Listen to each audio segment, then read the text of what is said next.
Walk anywhere in Britain and you're literally stepping on history. Lost towns, forgotten people, vanished cultures all lie beneath our feet. You can imagine what it would have been like 2,000 years ago.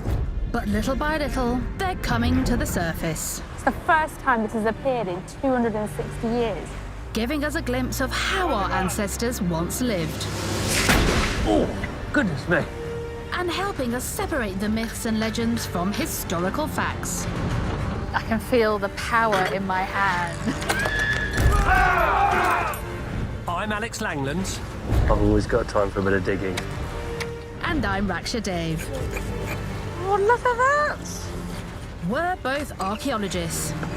And in this series, we'll be diving into the past. Coming face to face with the extraordinary. It is holding a piece of history in your hands, isn't it? And along the way, we'll be uncovering the secrets that have remained hidden underground for centuries. I just want them to dig faster. Keep going, troops, keep going.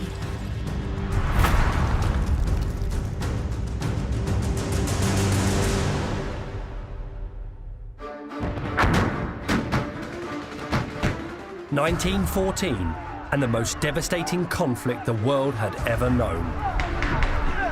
Trenches, tanks, and troops. About 8 million people from across the British Empire served in the First World War. Alongside them on the front lines were other largely forgotten heroes, the country's war horses. And around 1 million of those brave animals were involved. Carrying troops and supplies, hauling heavy weaponry, even leading the charge into battle. And as with their human comrades, the deaths and casualties were appalling. Over 250,000 fell on the Western Front alone. Many of the horses that saw action would have spent time in places like the site that is the location for our latest dig. The British Army's Catterick garrison is in North Yorkshire, between Leeds and Newcastle. Following the outbreak of World War I, a huge complex of stable blocks and a horse hospital were built here to prepare the animals for their journey to the front line.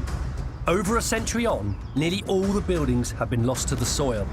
But now, archaeologists and military veterans are trying to uncover them. I'll be joining them in their search. But first, I need to speak to the man giving the orders. What do we know about the horse barracks here? They're built as part of the First World War takeover of the garrison.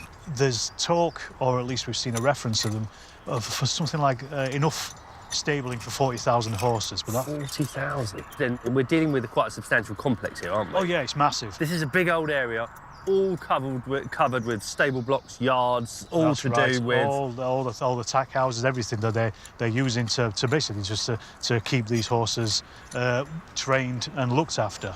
And these trenches, the 3 that we've opened, are literally keyhole surgery, given the size of the place. So this is a lost episode of Britain's history here, immediately beneath our feet. If historical records are to be believed, directly beneath this field lies a vast complex of stable buildings. The task of scraping back the centuries' worth of soil falls to a unique group of diggers. This is what we call an Operation Nightingale excavation. So it's been run by professional archaeologists. Yep. Yeah. We've also got some veterans as well who've come through, Help for Heroes, Band of Brothers. And this is one of the things we use in archaeology as a pathway towards their recovery. And also it's great for them because they're working on what are military sites. So this is conflict archaeology. You know, it literally speaks to them from that point of view as well. Yeah, but of course, we're not going to get it excavated just standing around chatting, so perhaps I should get my hands dirty. Have you got a tool I can use? I've certainly got a mattock with your name on it. Great, excellent. Could 40,000 horses have really passed through this site? And how were they fed, trained, looked after and transported to the front? The next 2 weeks should reveal the answers.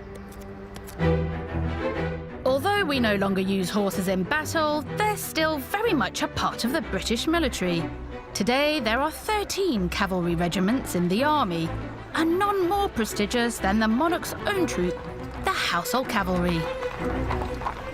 Or to give them their official title, Her Majesty the Queen's Life Guard.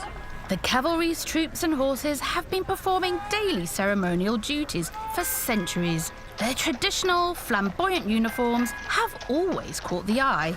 As far back as the 19th century, one satirist did joke, "Oh, pantaloons of cherry, oh, brighter than a raspberry, for men to fight in things so tight must be trying, very."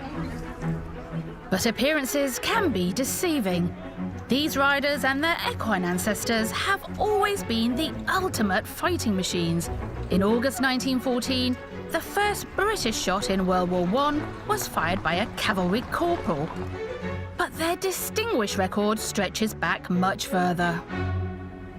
Hello, Pete. Hi, Raksha. You've got this great reputation for being very effective in battle, haven't you, the Household Cavalry? Our first battle honour is the Royal Dragoons battle honour from Tangier, 1661. We were at Dettingen and we were at Waterloo and we were in Egypt and we were in the Boer War, the First World War, the Second World War. So yes, we've had a fine fighting record over the years. How important has the role of the British cavalry been throughout history? I don't think you can underestimate how important the role of cavalry was. Bear in mind that the horse gave commanders a higher viewpoint. It gave the ability to move formed bodies, as I say, from point A to point B. It gave the ability to put in charges against enemy cavalry when they were coming forward, as at Waterloo. It gave the opportunity to pursue defeated soldiers. In the First World War, the horses also had a crucial logistical role.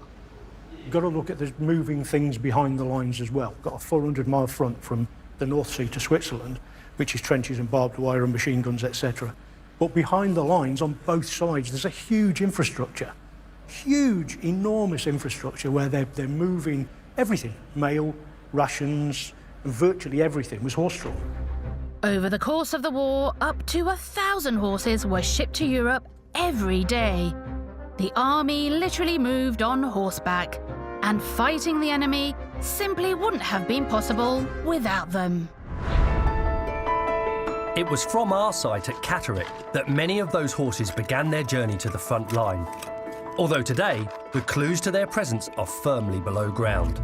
There's a handful of bricks here, handful of stones, but we're also getting this sort of other material, this kind of sort of aggregate-y material. So I'm beginning to wonder whether we've got some other material that's been brought in to make up the ground here so that it can support a pasture, support this grass that can then feed the horses here. So there's question marks about what this material is, but one thing is for certain, underneath it lies our First World War stable block.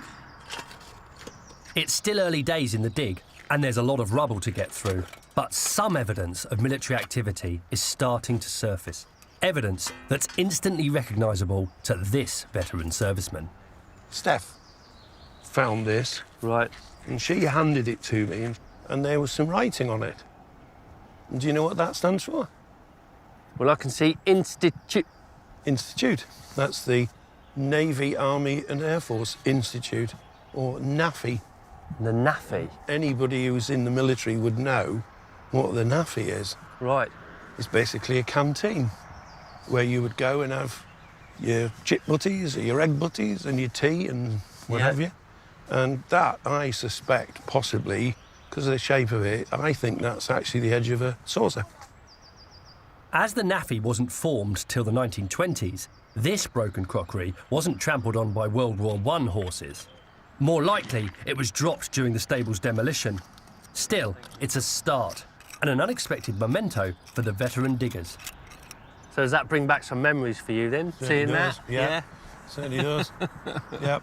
You must have stared at that a few times in your life. I've drank out of teacups with that a few times. Yes, definitely.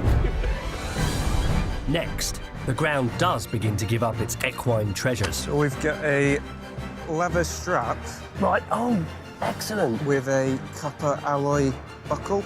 And I learn about the jobs Catterick's war horses might have been expected to do, including the most dangerous. Everything we do is taken from battlefield movements that were used in time gone by.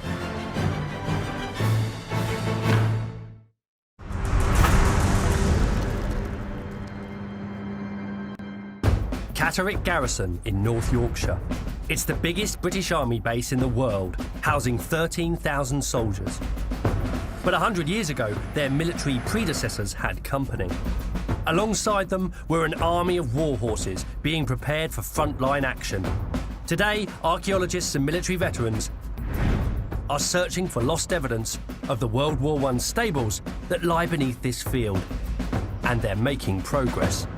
So I've just found out we've got a really exciting find that's turned up in Trench 1. So Steph, Jamie, what have you got for me then? So we've got a leather strap.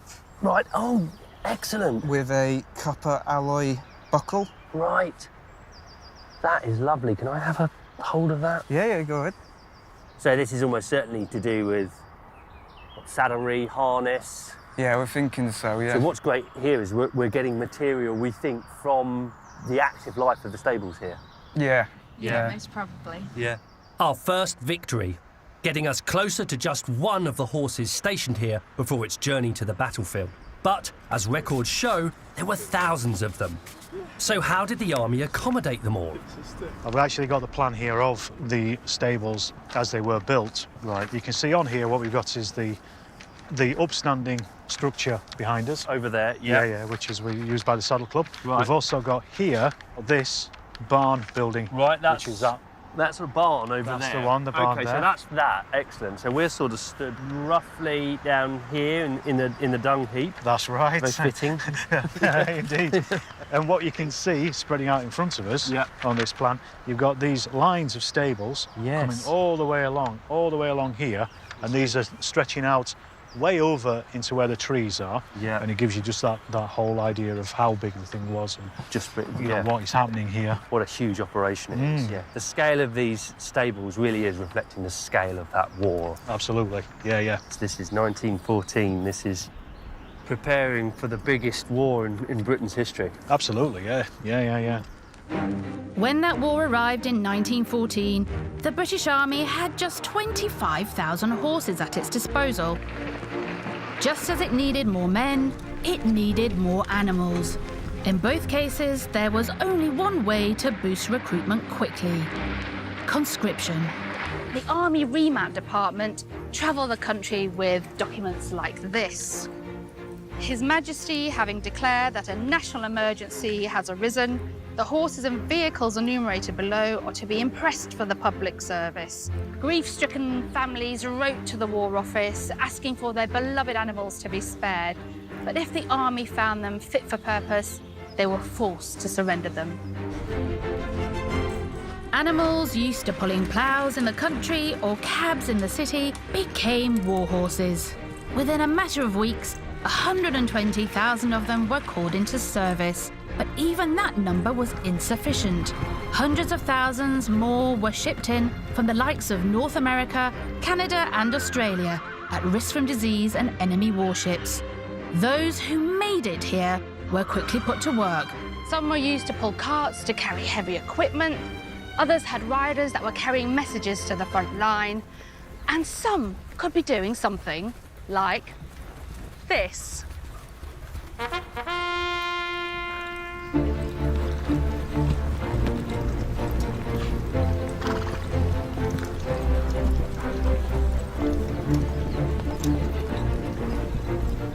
This is a practice session for a ceremonial event. But during World War I, this unit, known as the King's Troop, would have taken these requisitioned horses quite literally into the firing line. These horses would have been doing those types of manoeuvres whilst shells were going off and there was artillery fire. So it's so incredible how quickly horses can adapt to these things. And you see it even now when we sort of bring a horse into London, they start going out on the road and see a big scary red bus and they'll sort of shy away. And then after a few weeks, they get very conditioned, very used to it, and will go past as if it's nothing new. And I imagine that would have probably been the same sort of First World War. You know, there were very, very skilled riders initially having to bring them on as they were sort of going into their first conflicts, as it were. But as time went by, they'd find it a lot easier. During the war, the Royal Horse Artillery, as it was first called, played a crucial role on the battlefield, positioning the guns. Everything we do is taken from battlefield movements that were used in time gone by. the guns being taken in and out of action, hooked on and hooked off the horses, is exactly what would have been done. So the horses would have travelled up with the cavalry in direct support, and as the cavalry were engaging the enemy, would have dropped the guns off and then engaged. And as for the guns, they're not replicas. They are the real deal. All of the guns saw action in the First World War. The oldest was made in 1904, and the youngest is 1914. With horses in the ranks, the army could put their guns into position quicker. And when they needed to, those animals could strike fear into the heart of the enemy. Blimey, having like 50 horses charging towards you, it's quite an incredible experience. And actually, it's quite formidable as well. Back at the dig, the team are beginning to discover building footings, tantalising evidence of the lost stables. You're getting these as well, these like floor bricks. So we're coming down through the demolition layer here quite successfully, and we're finding these fantastic floor bricks, which have this wonderful blue colouring, which we think comes from a local steel industry, and the byproducts are used to make these bricks. And you can imagine the hooves of all of the horses that use this stable passing over these fantastic bricks. It's exciting stuff, but not all the secrets of this place are to be found under the soil. Some of the horse buildings are still standing, and I'm told that these, currently the base for the Garrison Saddle Club, once made up the animal infirmary.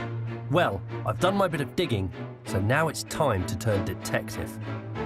This is all looking good for early 20th century building construction, both in terms of the type of brick, but also the type of bonding that's being used here. But here we are.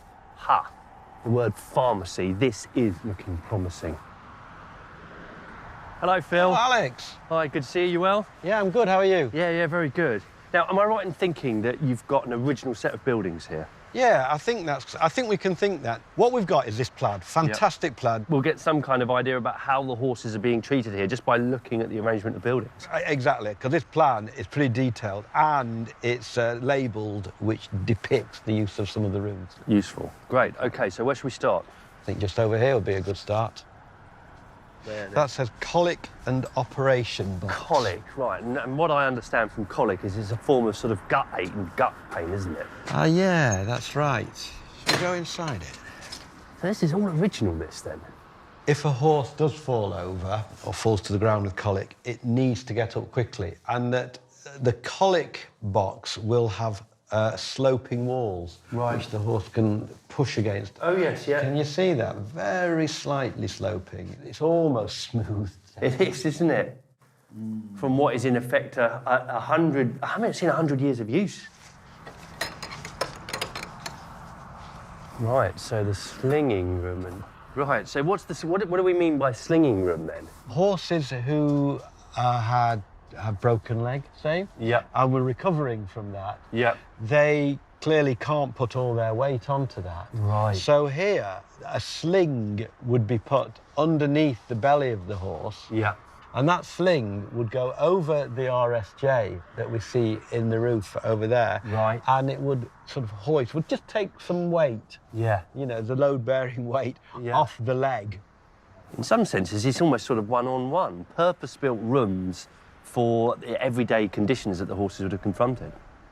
Alongside the plan, it's the small, inconspicuous architectural features that tell us a huge story about what was happening here during the war. This room is marked as a forage room. So are we looking at a range of buildings here which is dispensing medicines, and therefore you've got a safe to keep things like opiates for the horses in here? You're mixing it in with your forage. I mean, taken together, we're looking at really quite a sophisticated range of buildings, all to deal with keeping a large stable's worth of horses up and running. If these horses were going to battle, they could be lifesavers. Yeah. For their owners. They had to be in great shape. Yeah, and I think that probably is the raison d'etre for this whole establishment, isn't it, for the infirmary? Yeah. It's getting your horses in absolute ship shape so that you can get them out in the front and they can do the job that is going to be inevitably is going to be asked of them. No, that works for me, definitely, yeah. In the relative safety of North Yorkshire, the well-being of horses appears to have been high on the military agenda. But once they reached the battlefield, keeping them fit and healthy was challenging.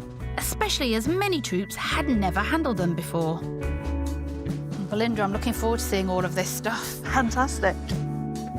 At the National Army Museum stores, they still have the literature given to soldiers with no horse experience. The Blue Cross, which were known as Our Dumb Friends League at the time, they issued a manual to help them look after their horses. I mean, it is very basic, and I mean, that's the sort of thing that today they would use at pony clubs to teach children the points of the horse.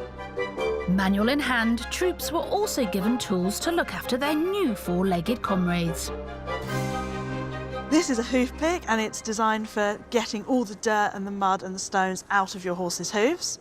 Stones can penetrate the horse's sole of their foot and cause abscesses, which makes them go lame, so they can't be used. And they can also get a horrible infection called thrush, but in the soles of their feet, which causes their feet to rot away. So it's a bit like, it is the trench foot equivalent for horses? It is indeed, yes. So keeping the horse's feet clean, very, very important. What is this? So this is a nose bag for making sure that they don't waste any feed or fodder, so nothing gets spilled. The British Army actually believed in having quite fat horses out on the front because they believed fat horses would maintain condition better. So they lost about half as many horses on the Western Front as the French did, because the French had these leaner, thinner horses that couldn't cope with the conditions that they were exposed to. Because these guys are basically carting around 21 stone worth of soldier and equipment. So what I'm getting from these objects is that it's really important to look after your horse because it's an essential piece of kit. Yeah, it very much is. I mean, to the army, if your horse isn't sound, it's lame, it's in the hospital, it's a liability. They probably do look after their horses better than they look after the men, just because the horses cost them money. If a horse did fall ill or was injured, expert care was on hand. 80% of those treated by the Army Veterinary Corps recovered sufficiently to be sent back into service and onto the front line. But there was no room for sentimentality, as one of the museum's exhibits reminds us. This is a farrier's axe, and it dates to the 1820s, but it was actually used during the First World War as well. And as an archaeologist, I think this is a beautifully crafted piece of history. But actually, it also has a gruesome tale attached to it as well. When a horse was severely injured and there was no hope for it anymore, this spike was used to kill the horse as humanely as possible. And then the axe was used to chop off the end of the hoof, and not just any old hoof, the hoof that was stamped with the regiment's number. And that was there to account for how many animals that had been killed, and to prove that such a valuable asset as a horse wasn't captured by the enemy.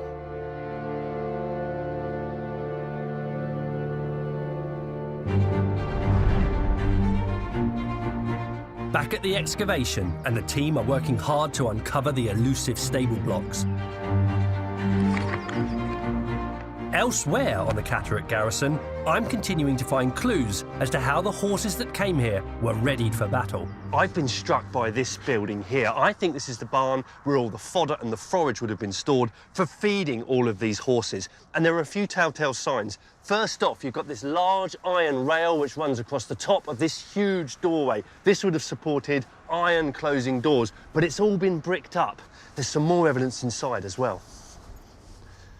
Now, the first thing we see is this paved floor, which is making its way from that doorway across the building to what would have been another set of huge double doors. And this whole arrangement is telling us that this was an important place for bringing the feed in.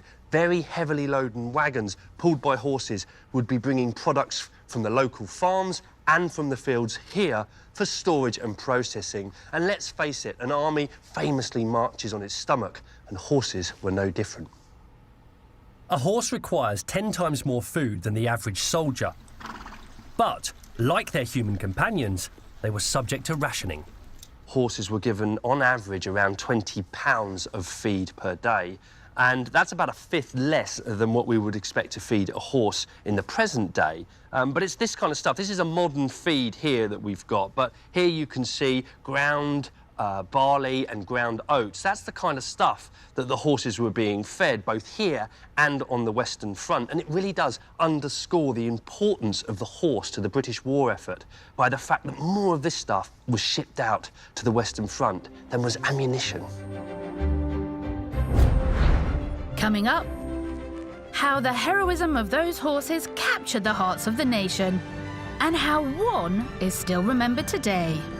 This is Warrior. According to my grandfather, he won the war single-handed.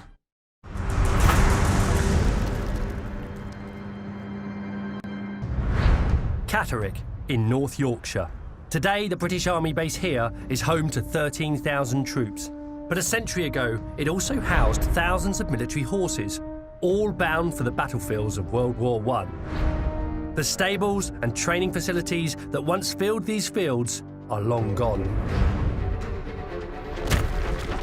But now, a team of archaeologists and military veterans are scraping back the soil, finding clues as to how important to the war effort these animals were. Hello, Alex. How's it going? Hi, Alex. It's going very well, thank you very much. So you've got some developments here then in Trench 2? Yes, we certainly have. You can see here, I've just been looking at these sets. Yeah, yeah. We've got lots of these. These are probably used for floor surface. What you can also see is we've got a couple of these bricks as well. Yeah. These are just your normal common garden house bricks. Yep. We were expecting to find a lot more of these. Right. And as it turns out, we haven't. We're so far out to this trench, we've got a lot more sets than bricks. Yeah. And we now have got these lumps of concrete that are set in place. Yeah. Looks as though it might have a square mould around it, so it looks like a post has been set into it. Right. Most likely a wooden post, which is leading us to think that we thought these stables were brick built. They're probably wooden built, which completely turns it on the head. They're obviously thrown up pretty quickly. So this is actually telling us a story that's perhaps more urgent. 1914, outbreak of war, the speed with which they're having to recruit or require horses for the war effort is reflected in the types of structures they're needing to build. The British Army are using, what, tens of thousands of horses at the start of the war for their logistics. That has to be increased when you're increasing the size of the army. Good, well, it's good. It's good. I'm really pleased it's got interesting. Yeah, me too. Britain's lightning-fast preparations for the 1914-1918 war clearly had a huge effect. Not only on Catterick's horse complex, but on the garrison as a whole. I've got some copies of some old Ordnance Survey maps on my phone here, and they're brilliant for just demonstrating how much this landscape changed as a consequence of the First World War. So this map here was published in 1913, and, you know, it's all just fields, but we then fast forward on a decade and look at the change. It's really quite remarkable. We've got a whole set of barracks popping up here, rifle ranges, and there, of course, is our stable block. I'm stood roughly next to that barn just there. The sick horse lines are over there and our stables are in front of us. And this is an amazing illustration for me of just how profound the impact of the First World War was on this landscape. Catterick, a part of the world that has gone on to become the biggest British military base in the world. The military training of horses may be a thing of the past at Catterick, but it still continues at other army bases. I'm at the King's Troops stables, currently home to 120 of the military's finest four-legged recruits. This is where you work on a daily basis? Yeah, this is all of F-Sub's horses in these lines. And the design of this hasn't changed for a century, has it? No, so this is like a modern version from World War I.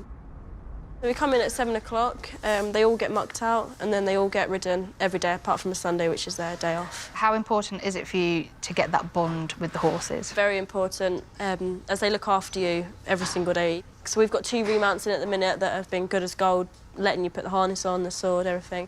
Then you get some that aren't really fit for the job, because some of them are good in civvy street, but not good for military life. Each horse goes through an intense 3 months of training before being introduced to the military world here in Woolwich. Only those that meet the standard will then be given a role in the ceremonial gun team. So which one is your favourite horse, then? This one here, this is Zelda. Hello, Zelda, how are you? She's a leader in gun team.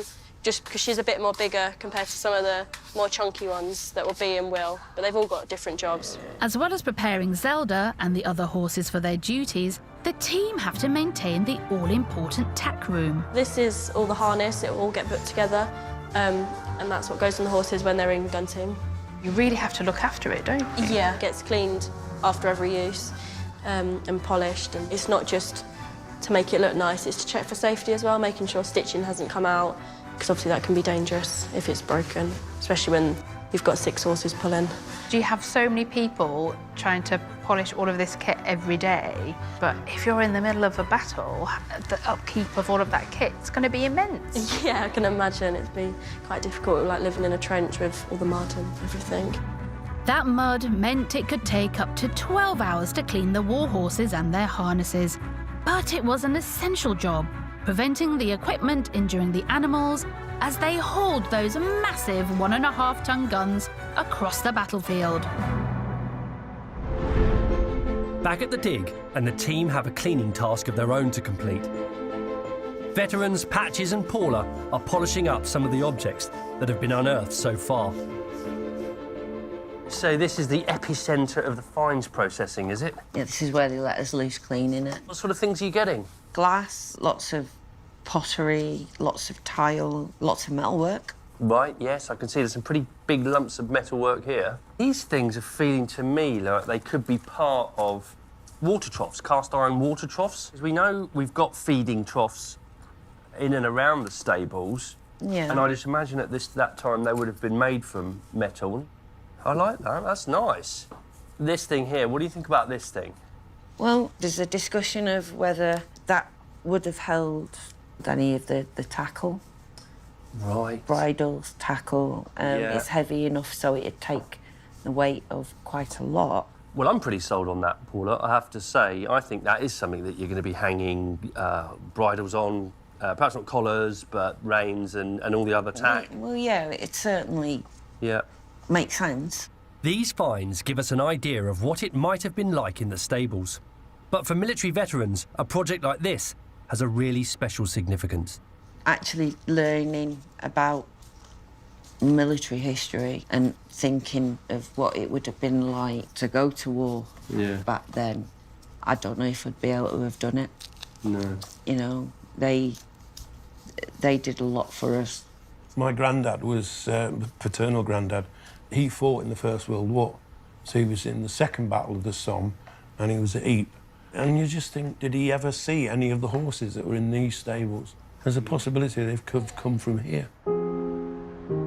These stables would have been a last place of calm before the storm of battle. It's reasonable to assume that most of the horses sent from here to the front lines never returned home.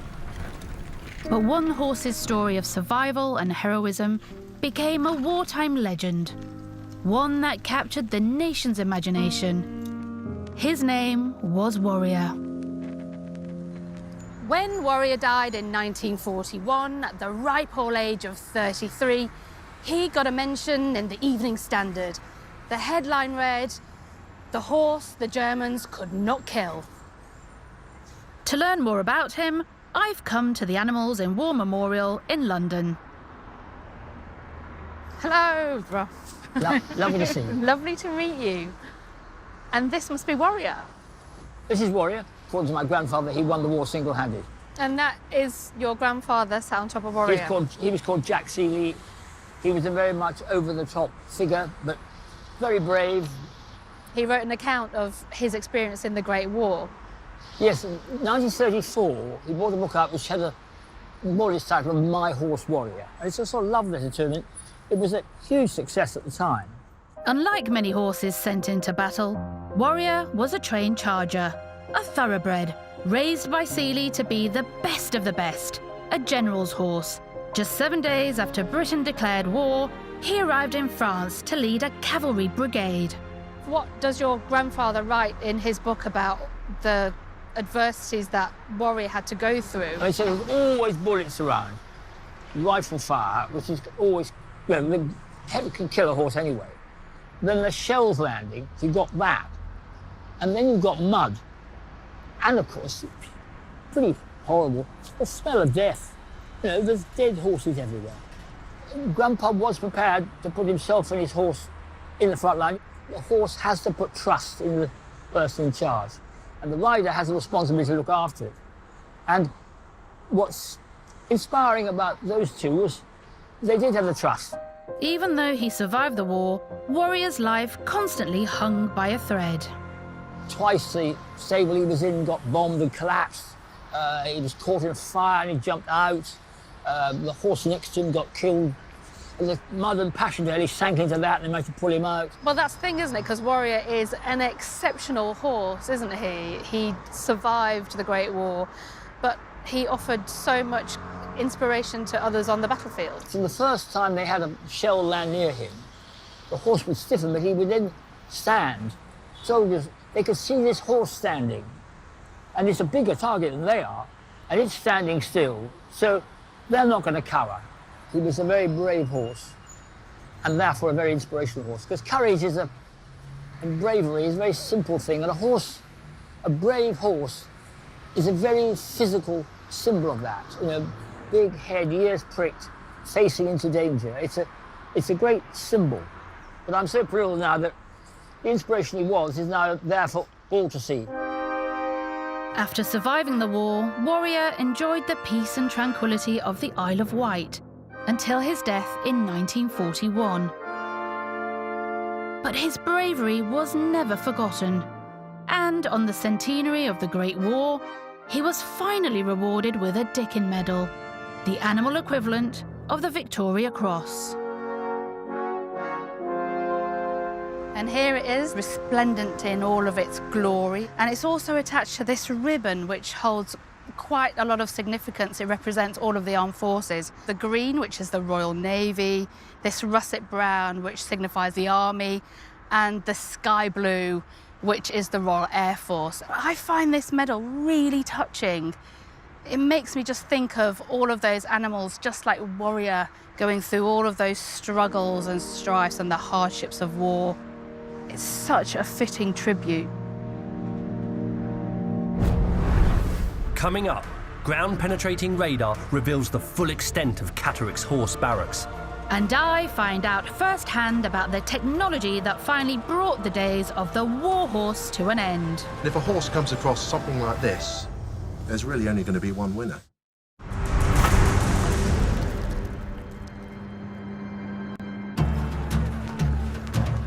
World War I.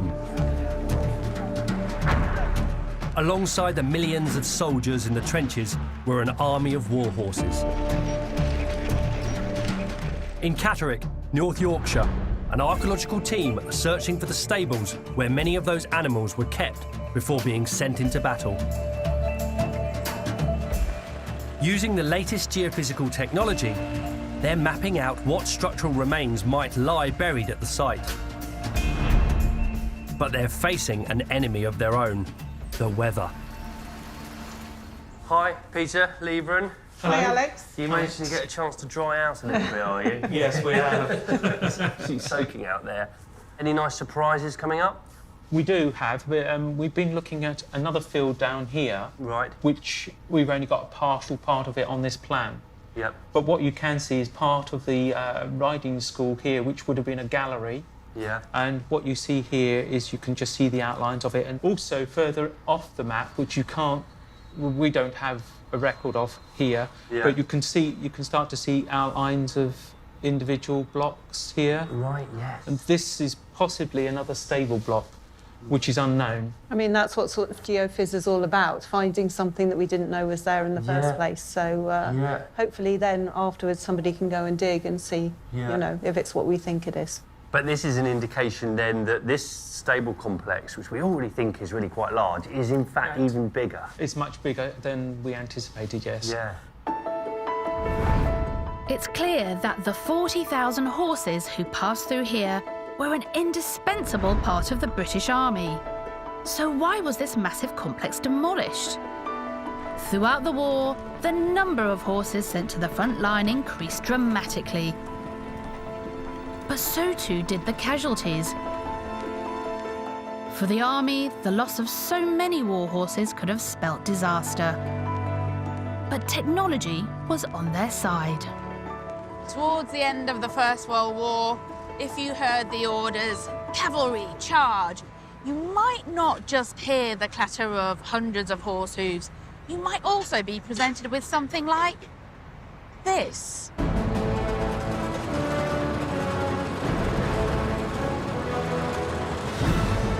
The tank was Britain's top secret weapon, developed under the direction of one Winston Churchill.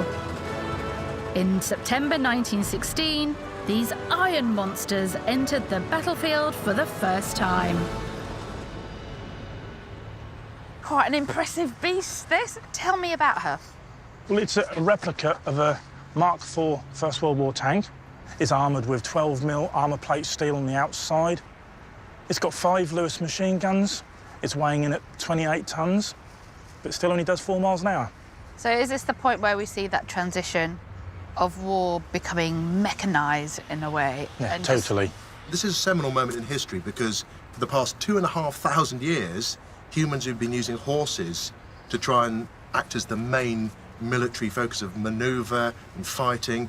And this is a change. This is a really big change. This is really designed to make the breakthrough in the First World War. It was built so the soldier could march behind it. 4 miles an hour, the soldier would be able to keep up with it, use it as some protection going across no man's land, hide behind it. You imagine being that first person to see something like this on the battlefield. From a German perspective, you've got this very new thing. Yeah. Well, the Germans nicknamed them fire-breathing dragons, you know, iron-cladded monsters. How do you deal with something like this? They're seeing their rifle bullets bounce off them. So is this when we start seeing the horses being decommissioned? They've realised that that's just not going to work. Old-style cavalry, it's not going to be a successful technique anymore. And if a horse comes across something like this, huge armoured vehicle, there's really only going to be one winner.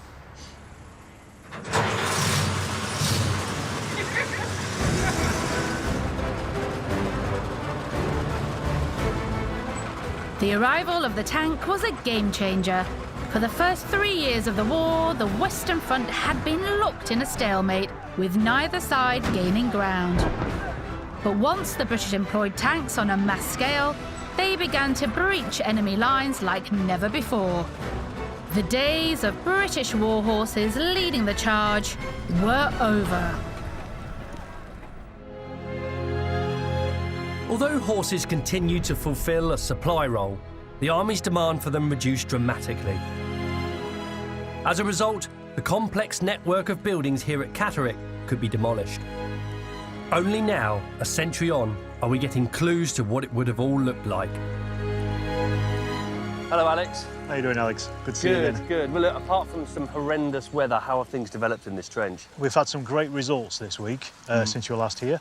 You can see we've actually got down a lot deeper than we were. Yeah. We can see it there, the large concrete block that runs across the centre. Yeah. And you can also see as well, we've actually got the original floor level. Yeah, that's fantastic. And we've completely changed really what we were thinking previously. Again, it's the foundations and the floor surfaces that are giving us the idea that this is not just temporary. This is not overnight here. They are literally, you know, making this to last. Yeah. The fabric, the cost of it, the way it is built, you know, I mean, look how thick the concrete is for this. This is not going away anytime soon.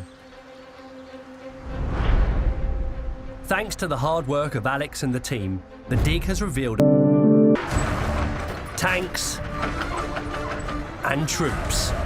About 8 million people from across the British Empire served in the First World War. Alongside them on the front lines were other largely forgotten heroes, the country's war horses. And around 1 million of those brave animals were involved. Carrying troops and supplies, hauling heavy weaponry, even leading the charge into battle.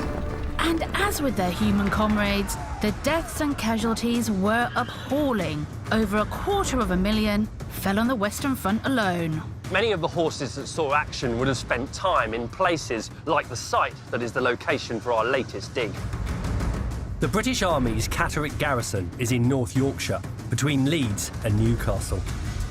Following the outbreak of World War I, a huge complex of stable blocks and a horse hospital were built here to prepare the animals for their journey to the front line. Over a century on, nearly all the buildings have been lost to the soil. But now, archaeologists and military veterans are trying to uncover them. I'll be joining them in their search. But first, I need to speak to the man giving the orders. What do we know about the horse barracks here? They're built as part of the First World War takeover of the garrison. There's talk, or at least we've seen a reference of